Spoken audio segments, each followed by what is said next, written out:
আজকের আমি শেয়ার করব তোমাদের পছন্দের বাটার পনির মশলা।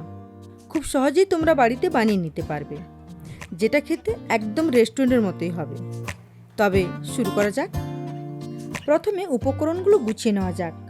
আমাদের লাগছে 3টে বড় সাইজের টমেটো। টমেটোগুলো এরকমই লাল লাল নেবে। একটা বড় সাইজের পেঁয়াজ, 1 ইঞ্চি আদা, 3 কোয়া রসুন, 2টো কাঁচা লঙ্কা। একটা টমেটোর জন্য 3টে করে কাজু নেবে, টোটাল 9টা কাজু। আর বাটার চেষ্টা করবে আনসল্টেড বাটার নেওয়া। আর লাগছে সাদা তেল আর টক দই। পেঁয়াজ আর টমেটো কেটে নেওয়ার আগে একটা মশলার পেস্ট বানানো যাক।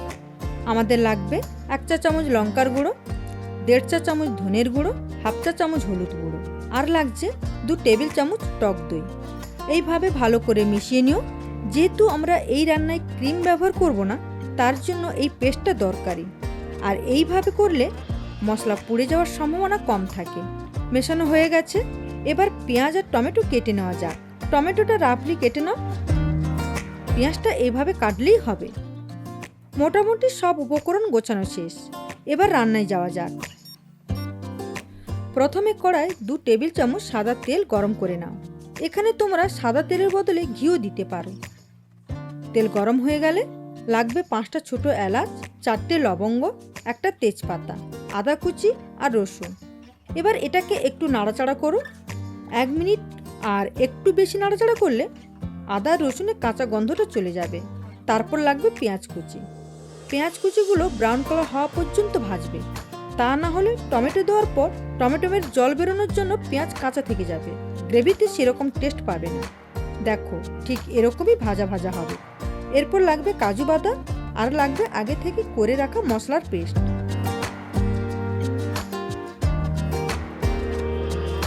এরপর লাগবে 1 টেবিল চামচ কাশ্মীরি লঙ্কার গুঁড়ো। এবার এটাকে 2 থেকে 3 মিনিট মিডিয়াম আঁচে কষাও। কষানো হয়ে গেলে টমেটো কুচি দিয়ে দেবে, 2টো কাঁচা লঙ্কা, পরিমাণ মতো নুন। এরপর টমেটোগুলো একটু নরম হওয়া পর্যন্ত নাড়াচাড়া করতে হবে। দেখো, টমেটোগুলো এরকম নরম হয়ে গেলে জল দিয়ে দেবে। জলের পরিমাণটা গুরুত্বপূর্ণ। মশলাটা জাস্ট এরকম জলে ঢেকে যাবে। বেশি জল পড়লে আবার কিন্তু তরকারির স্বাদ জলসা হয়ে যাবে। এবার এটাকে ঢাকা দিয়ে প্রায় 13 থেকে 15 মিনিট লো আঁচে ফুটতে দাও। যতক্ষণ ফুটছে ততক্ষণে পনির কেটে নেওয়া যাক। চেষ্টা করবে ফুল ফ্যাট বা মালাই পনির নেওয়া। পনিরের কোয়ালিটি ভালো হলে ওভারঅল স্বাদটা বাড়বে। পনিরগুলোকে এরকম চৌকো করে কেটে নাও। পনির কাটা হয়ে গেলে এটা গরম জলে ভিজিয়ে রাখবে, তাতে পনিরগুলো সফট থাকবে। 15 মিনিট হয়ে গেছে। দেখো, পেস্টটা এরকমই গ্রেভি হবে। পেস্ট করার আগে এই তেজপাতাটা বের করে দেবে, তা না হলে পেস্টের কালার কালো হয়ে যেতে পারে। এরপর এই গ্রেভিটা ঠান্ডা করে মিক্সিতে পেস্ট করে নেবে। পেস্ট হয়ে যাওয়ার পর এটাকে ভালোভাবে ছেঁকে নেবে। এবার এই পেস্টের মধ্যে 1 ফোঁটা কেওড়ার জল দিয়ে দিও, তাতে হালকা ফ্লেভার আসবে, যেমনটা আমরা হোটেল বা রেস্টুরেন্টে খেয়ে থাকি। এতে জল দিয়ে পেস্টটা একটু পাতলা করে নেবে। দেখো, ঠিক এরকমই হবে। এবার লাগছে আর একটা মিডিয়াম সাইজের পেঁয়াজ আর একটা মিডিয়াম সাইজের টমেটো। এইভাবে রাফলি কেটে নেবে। এবার মেন রান্নায় ফেরা যাক। আমাদের লাগবে 2 টেবিল চামচ বাটার। বাটার গলে গেলে পেঁয়াজ কুচি দিয়ে দাও। এটা ব্রাউন কালার হওয়া পর্যন্ত মিডিয়াম আঁচে ভাজতে হবে। এরকম ব্রাউন কালার হয়ে গেলে টমেটো কুচি দিয়ে দেবে। এবার টমেটো কুচিগুলো নরম হওয়া পর্যন্ত নাড়াচাড়া করো। দেখো, টমেটো কুচি এরকমই নরম হবে। এরপর লাগছে রেডি করে রাখা পেস্ট। আর এই বাটিটা ধুয়ে একটু জল দিয়ে দাও। এবার একটু মিশিয়ে নাও। আর লাগছে মধু, 1 টেবিল চামচ মধু দিয়ে দাও। পরিমাণ মতো নুন। নুনটা তোমরা বুঝে দেবে, কারণ আগে নুন দেওয়া আছে।